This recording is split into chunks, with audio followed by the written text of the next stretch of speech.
নমস্কাৰ এই মুহূৰ্তত আপোনালোকে চাই আছে তাজিবু টেকনলজি ইউটিউব চেনেল আজিৰ সন্ধিয়াৰ ৰাজ্যৰ লগতে আন্তঃৰাষ্ট্ৰীয় বহুকেইটা গুৰুত্বপূৰ্ণ খবৰ আপোনালোকৰ বাবে লৈ আহিছে এই খবৰকেইটা আপোনালোকৰ বাবে বহুতে গুৰুত্বপূৰ্ণ গতিকে ভিডিঅ'টো প্ৰথমৰ পৰা শেষলৈকে চাই থাকক আৰু যদি চেনেলটো নতুন আহিছে চেনেলটো সাবস্ক্ৰাইব কৰি কাষত থকা বেল আইকন প্ৰেছ কৰি দিব আৰু ভিডিঅ'টো এতিয়ালৈকে যদি লাইক কৰা নাই লাইক কৰি আমাক উৎসাহিত কৰে যেন আজিৰ সন্ধিয়াৰ প্ৰথমটো গুৰুত্বপূৰ্ণ খবৰ হৈছে প্ৰথমটো খবৰ হৈছে অমিয় কুমাৰ ভূঞাৰ পক্ষত হিমন্ত বিশ্ব শৰ্মা জনপ্ৰতিনিধিয়ে ফোন কৰিলে ফোন ৰেকৰ্ডিং কৰিব নাপায় যিজন চৰকাৰী বিষয়ে এই কাম কৰিছে সেয়া বেআইনী ফোন ৰেকৰ্ডিং অনৈতিক কাম যি চৰকাৰী বিষয়ে ৰেকৰ্ডিং কৰি সাংবাদিকক দি দিছে এইটো সঠিক ব্যৱস্থা নহয় ফোন ৰেকৰ্ডিং কৰা অশুভ পৰম্পৰা আৰম্ভ হ'ব নালাগে মন্ত্ৰী বিধায়কে ফোন কৰিলে আপোনালোকে শুনিব কিন্তু কৰিব কোৱা বেয়া কামটো নকৰিব কামখিনি নিজৰ মান মৰ্যাদা আৰু চৰকাৰী নিয়মৰ মাজত ৰাখি কৰিব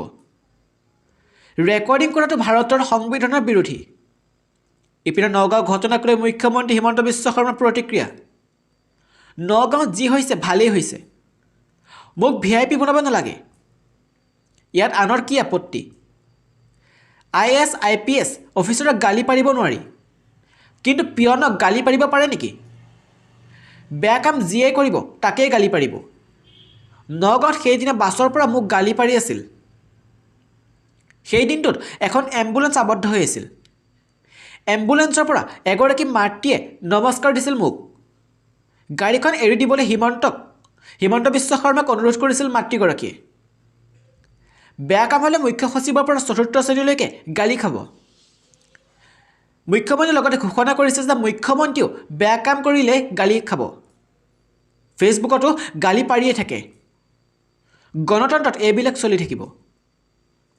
মুখ্যমন্ত্ৰীৰ বাবে 1-2 মিনিট গাড়ী ৰখাব পাৰে কিন্তু তাতোতকৈ অধিক সময় ৰাখিলে জনতাই কষ্ট পায় এই মুহূৰ্তত এটা বিগ ব্ৰেকিং নিউজ মুকলি হৈ আহিছে ভ্যাকচিন লোৱাটো বাধ্যতামূলক নহয় কিন্তু ভ্যাকচিন নোলোৱা ব্যক্তিয়ে ঘৰৰ পৰা ওলাব নোৱাৰিব কিন্তু ভ্যাকচিন নোলোৱাকৈ কাৰ্যালয়লৈ আহিব নোৱাৰিব ভ্যাকচিন নললে ঘৰতে থাকিব লাগিব ভ্যাকচিন নললে মিটিঙত আহিব নোৱাৰে ভ্যাকচিন নললে কাৰ্যালয় যাব নোৱাৰিব ভ্যাকচিন নললে ৰেষ্টুৰেণ্টটো যাব নোৱাৰিব প্ৰয়োজনত ভ্যাকচিন সাৰ্টিফিকেট দেখুৱাব লাগিব মুখ্যমন্ত্ৰী হিমন্ত বিশ্ব শৰ্মাৰ প্ৰতিক্ৰিয়া প্ৰকাশ কৰিছে এই মুহূৰ্তত ইপিনে SBIৰ 40 কোটি গ্ৰাহকলৈ এলাৰ্ট সতৰ্ক কৰিলে ভাৰতীয় ষ্টেট বেংকে বন্ধ হৈ পৰিব পাৰে আপোনাৰ বেংক একাউণ্ট গ্ৰাহকলৈ প্ৰেৰণ কৰা হৈছে জাননী 31 মাৰ্চৰ পূৰ্বে SBI গ্ৰাহকে কৰি লওক এই বিশেষ কাম 31 মাৰ্চৰ পূৰ্বে পান আৰু আধাৰ কাৰ্ড সংযোগ কৰাৰ নিৰ্দেশ SBI কৰ্তব্যৰত আৰক্ষী বিষয়াক পিটিকা বনাই দিম বুলি ক'লে ব্যৱস্থা ল'বনে নাই DGP খুজিলে ভূপেন বৰাই DGP সাক্ষাৎ কংগ্ৰেছৰ সভাপতি ভূপেন বৰাৰ আৰক্ষী সঞ্চালক প্ৰধানগৰাকীৰ সাক্ষাৎ কৰি ভূপেন বৰাই সাম্প্ৰতিক কেতবোৰ ঘটনাৰ প্ৰবাহক লৈ তুলিলে প্ৰশ্ন সংবাদ মাধ্যমৰ আগত APCCৰ সভাপতি ভূপেন বৰাই কয় কৰ্তব্যৰত আৰক্ষী বিষয়াক পিটিকা বনাই দিম বুলি ক'লে ব্যৱস্থা ল'বনে নাই সুধিলোঁ DGPয়ে ক'লে ব্যৱস্থা লোৱা হ'ব জেট নিৰাপত্তা পোৱা মুখ্যমন্ত্ৰীৰ ক্ষেত্ৰত উপায়ুক্ত আৰু আৰক্ষী অধীক্ষকৰ বহু দায়িত্ব থাকে উপায়ুক্তে বিধি অনুসৰি কাম কৰিছে নে বিধি ভংগ কৰিছে আমি জানিব বিচাৰিছিলোঁ মুখ্যমন্ত্ৰীয়ে যে কয় মই এনকাউণ্টাৰ কৰিবলৈ কৈছোঁ এই আৰক্ষীৰ কামত হস্তক্ষেপ হয় নে নহয় তেওঁ ক'লে ন' কমেণ্টছ ভূপেন বৰাই কয় যে উচ্চতম ন্যায়ালয়ে কৈছে যে কোভিড ভেকচিন স্বেচ্ছামূলকহে বাধ্য কৰাব নোৱাৰে কৰ্মচাৰীক কাৰ্যালয়ৰ পৰা উলিয়াই পঠিওৱা সন্দৰ্ভত ভূপেন বৰাৰ মতে আমাৰ মুখ্যমন্ত্ৰী উচ্চতম ন্যায়ালয়লৈকে ওপৰত তেওঁৰ ক্ষমতাও মূৰত ধৰিছে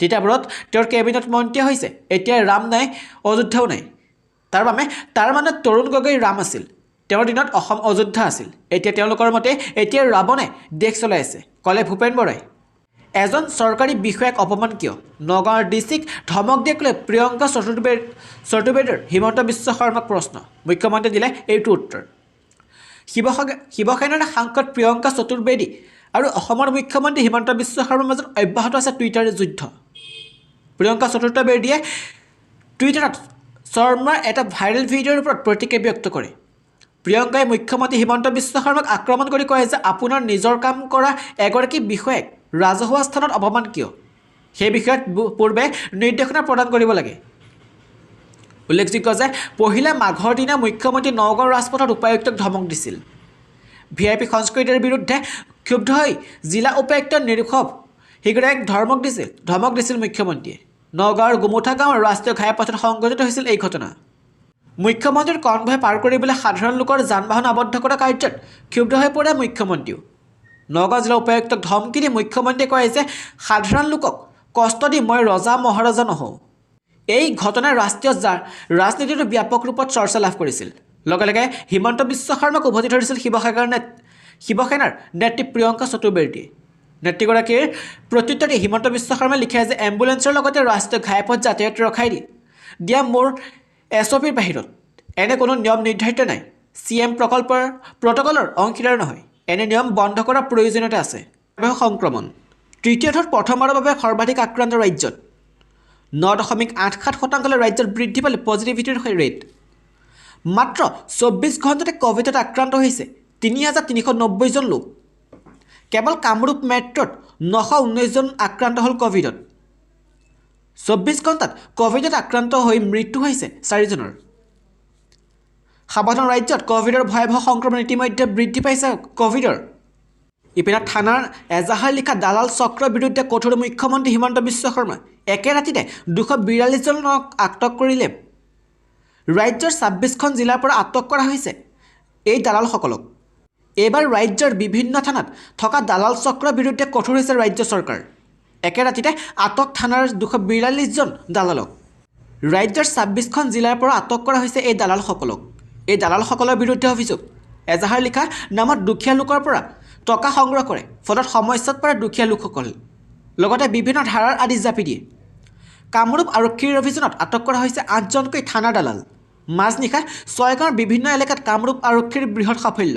এই অভিযানত আটক হৈছে 8জনকৈ থানাৰ বিভিন্ন কাম কাজত জড়িত দালাল। মুখ্যমন্ত্ৰী ডক্টৰ হিমন্ত বিশ্ব শৰ্মাই মাটি দালালৰ পিছতে থানাৰ দালালি কৰা লোকসকলৰ বিৰুদ্ধে শীঘ্ৰে কঠোৰ ব্যৱস্থা গ্ৰহণৰ নিৰ্দেশ প্ৰদান কৰিছিল। মুখ্যমন্ত্ৰীৰ নিৰ্দেশৰ পিছতেই যোৱা নিশা কামৰূপ জিলাৰ আৰক্ষী অধীক্ষক হিতেশ চন্দ্ৰ ৰায় আৰু উপ আৰক্ষী অধীক্ষক কল্যাণ কুমাৰ পাঠক সহ ছয়গাঁও আৰক্ষীৰ যৌথ অভিযানত ছয়গাঁৱৰ গৰৈমাৰী, জোৰশিমলু আদি কেইবাটাও অঞ্চলৰ পৰা 8জনকৈ দালালক আটক কৰে। আটকাধীন দালাল কেইজন ক্ৰমে ছয়গাঁৱৰ মাজগুমিৰ মহিৰুদ্দিন আহমেদ, গৰৈমাৰীৰ টুকুৰাপাৰা গাঁৱৰ আব্দুল কালাম আজাদ, গৰৈমাৰী সত্ৰৰ ৱাজেদ আলী, ইউছুফ আলী, হাতীপাৰা আইনাল হক, কাংখাৰা আইনাল আলী, জোৰশিমলু টপাপথৰ গাঁৱৰ নজৰুল ইছলাম আৰু বাহাৰুল আলী। জানিব পৰা মতে ছয়গাঁও আৰক্ষীয়ে ধৃত দালাল কেইজনক ইতিমধ্যে কামৰূপ জিলা আৰক্ষী অধীক্ষকৰ কাৰ্যালয়লৈ জেৰাৰ বাবে প্ৰেৰণ কৰিছে। ইপিনে এইবাৰ অনুষ্ঠিত হ'ব মেট্ৰিক আৰু হায়াৰ ছেকেণ্ডেৰী পৰীক্ষা, ক'লে শিক্ষামন্ত্ৰীয়ে। এইবাৰ নিশ্চিতভাৱে অনুষ্ঠিত হ'ব মেট্ৰিক আৰু হায়াৰ ছেকেণ্ডেৰীৰ পৰীক্ষা। এই মন্তব্য শিক্ষামন্ত্ৰী ৰণোজ পেগুৰ। এইবাৰ নিশ্চিতভাৱে অনুষ্ঠিত হ'ব মেট্ৰিক আৰু হায়াৰ ছেকেণ্ডেৰীৰ পৰীক্ষা। এই মন্তব্য শিক্ষামন্ত্ৰী ৰণোজ পেগুৰ। শিক্ষা বিভাগে পৰীক্ষা অনুষ্ঠিত কৰিবৰ বাবে ইতিমধ্যে প্ৰস্তুতি সম্পন্ন কৰিছে। লখিমপুৰত ঠেঙাল কছাৰী স্বায়ত্তশাসিত পৰিষদৰ নিৰ্বাচনৰ প্ৰচাৰত অংশ ল'বলৈ আহি এই গুৰুত্বপূৰ্ণ মন্তব্য কৰে মন্ত্ৰী ৰণোজ পেগুৱে। ইপিনে বিধায়ক অমীয় ভূঞাৰ ফোন ৰেকৰ্ডিঙক লৈ সৰব মুখ্যমন্ত্ৰী। ভৱিষ্যতে যাতে এনেকুৱা ধৰণৰ ঘটনা নহয়, তেওঁক মই সুপৰামৰ্শ দিছোঁ। তেওঁৰ ফোন ৰেকৰ্ডিং মই শুনিছোঁ। অসমত আগত যি হৈ গ'ল সেয়া হ'ব নালাগে। অভিযোগ থাকিলে মোক হোৱাটছএপতে জনাওক, মই ব্যৱস্থা ল'ম। বিধায়কসকলকো বুজাই দিলে মুখ্যমন্ত্ৰী হিমন্ত বিশ্ব শৰ্মাই। লগতে এক প্ৰকাৰে বিধায়ক অমীয় ভূঞাক সকীয়াই নিয়ে মুখ্যমন্ত্ৰী হিমন্ত বিশ্ব শৰ্মাৰ। ইপিনে ৰাজ্যত ভয়ংকৰ ৰূপ ধাৰণ কৰিছে ক'ভিডে। 5 জিলাত অতি ভয়াৱহ হৈ পৰিছে ক'ভিডৰ পৰিস্থিতি। বিগত 10 দিনত ভয়ংকৰ ৰূপ সংক্ৰমণ ক'ভিডৰ। 5 জিলাত 1000ৰো অধিক আক্ৰান্ত হৈছে ক'ভিডত। কেৱল কামৰূপ মেট্ৰতে 10 দিনত 7000তকৈ অধিক লোক আক্ৰান্ত হৈছে। কামৰূপ গ্ৰাম্য, কাছাৰ, যোৰহাট, ডিব্ৰুগড়ত ক'ভিডে লৈছে ভয়ংকৰ ৰূপ। কাছাৰত বিগত 10 দিনত 1565 জন আক্ৰান্ত হৈছে। ডিব্ৰুগড়ত 1133 জন, কামৰূপ গ্ৰাম্যত 1066 জন আক্ৰান্ত হৈছে। লগতে 6 জানুৱাৰীৰ পৰা ক্ৰমাৎ দ্ৰুতগতিত ক'ভিডৰ সংক্ৰমণ বৃদ্ধি পাইছে। শনিবাৰে তৃতীয়টো ঢৌত প্ৰথমবাৰৰ বাবে সৰ্বাধিক আক্ৰান্ত ৰাজ্যত 9.87% ৰাজ্যত বৃদ্ধি পালে পজিটিভিটিৰ ৰেট। ইপিনে পুলিচগিৰি দেখুৱালে মোৰ 60,000 ভোটাৰে পিটিকা বনাই দিব। নাৰায়ণপুৰ আৰক্ষী চকীৰ OC পুষ্পকমল বৰাক ধমক দিলে বিহপুৰীয়া বিধায়ক অমীয় ভূঞাই। বিহপুৰীয়াত পুলিচগিৰি নচলাব। আপোনাৰ কাৰণে মোৰ কি মান সন্মান নাথাকিব নেকি? মই এতিয়ালৈকে CMক কোৱা নাই, আপুনি পুলিচগিৰি নকৰিব, আপুনি পুলিচ পাব্লিক চলক, মোৰ 60,000 ভোটাৰে পিটিকা বনাই দিব আপোনাক। এনেদৰে নাৰায়ণপুৰ আৰক্ষী চকীৰ অ' চি পুষ্পকমল বৰাক ফোনযোগে ধমক দিলে বিহপুৰীয়া বিধানসভা সমষ্টিৰ বিধায়ক অমিয় কুমাৰ ভূঞাই। ঘটনাৰ সন্দৰ্ভত আৰক্ষী বিষয়াজনে জনোৱা মতে শুকুৰবাৰে পুৱা 3:30 একাংশ যুৱকে মাধৱদেৱ কলাক্ষেত্ৰ উপদ্ৰৱ কৰিছিল। নিৰ্মীয়মান কলাক্ষেত্ৰত যুৱকৰ দলটোৱে উপদ্ৰৱ চলোৱাৰ পিছত পুৱা 10 মান বজাত প্ৰজেক্ট অফিচাৰ দেৱাশিষ চক্ৰৱৰ্তীয়ে এখন এজাহাৰ দাখিল কৰে। এজাহাৰ দাখিলৰ পিছতে ঘটনাৰ সন্দৰ্ভত তদন্ত কৰোঁ আৰু ঘটনাৰ সন্দৰ্ভত দুজন ল'ৰাক থানালৈ লৈ আনো আৰু দুজনক থানালৈ অনাৰ পিছতে হৰেণ দেউৰী নামৰ এজন লোকৰ ফোনৰ পৰা বিধায়কে মোলৈ ফোন কৰে। সেইদৰে আগদিনা নিশা সুৰাপান কৰি মটৰচাইকেল চলোৱা এজন যুৱকৰো মটৰচাইকেলখন থানাত ৰাখি থোৱা হৈছিল আৰু দুয়োটা ঘটনাৰ আলম লৈ বিধায়কে ফোনযোগে অভিযোগ কৰে যে আমি বিনা কাৰণত মানুহ থানালৈ আনো, মাৰপিট কৰোঁ আৰু তাৰ পিছতে এনেদৰে মোক ধমক দিয়ে। 60,000 মানুহে মোক পিটিকা বনাব আৰু ঘটনাৰ সন্দৰ্ভত মই আৰক্ষী অধীক্ষকক জনাইছোঁ। উল্লেখ্য যে মাধৱদেৱ কলাক্ষেত্ৰৰ উৰুকা সন্ধিয়া এখন JCB লৈ শিল দলিওৱাৰ সন্দৰ্ভত দুজন যুৱকক আৰক্ষী আটক কৰিছিল।